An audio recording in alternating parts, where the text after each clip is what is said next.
Yeah, good afternoon, everyone. Yeah, thanks to our communication manager. I don't know how to make this kind of slide. Yeah, so maybe to start by saying this is a follow-up research that we are doing. We firstly, in between 2019 to 2021, we did a study on the red list of ecosystem of coral reefs in the Western Indian Ocean. And the results show that Kenyan reefs is vulnerable to collapse. So now we are doing at a national level to be able to inform the possible solution to recover these reefs. And for now, I'm doing this with my team from my organization to understand the patterns of those hard coral reef, including the recruits and the adults, in order to inform the people who are experts or are intending to do restorations in Kenya. And then we have also concurrent research, which is also looking at the connection, the connectivity between different reefs, the larvae and movement. So I'll skip the author. And, I use the old slide. I changed. Yeah, so this is just a research question from this preliminary analysis. The research is still ongoing, and we are still collecting more data to feed in. So on our method, we use the normal underwater visual sensors, where the divers, they go inside the water and are collecting the data. And when we go inside, we have a different team. We have the fish team that they do collect the fish diversity, the abundance, and also calculating the biomass. And then we also have other team that is collecting the benthic cover, and then others, they're collecting the adult corals, and others, we do collect the coral recruits to see that relationship and how we can be able to inform those intent to do restoration in Kenya. We are not actively involved in restoration, and we have no expertise on that, but to be able to provide those ecological recommendations.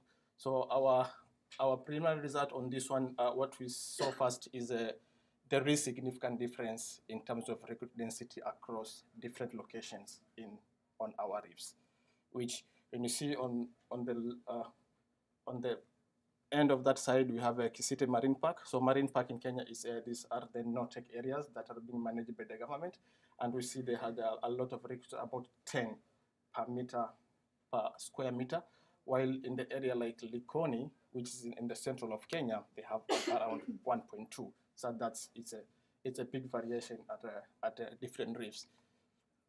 So we also try to check between the inner reef and the outer reef, and also between the management regime, and we did not see any significant difference between them, and the recruit density were almost similar. So we also try to see how these recruits. So for the recruits, we consider the recruits with the diameter size of 10 centimeter, that is less than 10 centimeter, and if it is more than 10 centimeter, we consider it to be adult. And by looking at the density, I don't know how to point. So in the green line, we see the density is increasing as the size of the colony increases, while the area on the recruit side, the area is increasing, but on the adult side, the area is going down as the size of the colony increases.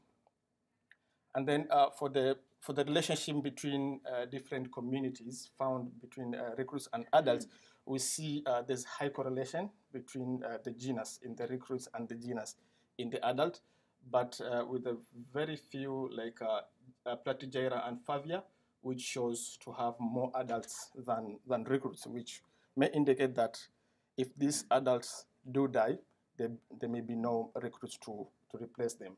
And as well, when you look at Pavona, we see it has more recruits but less adults. So may mean that they're not growing into adults. There's kind of threats. And also we try to see in terms of the genera, which we consider to be thermal resistant, and genera that we consider to be thermal sensitive. This category we got from the other research done by Tim McLanahan.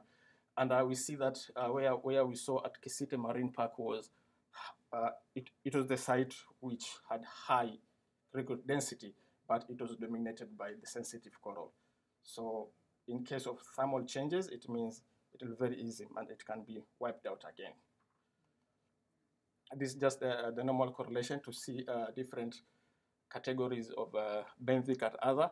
And what we see here is most of the sites that had higher recruits, they were corresponding to high hard coral cover, low microalgae cover, and high herbivore.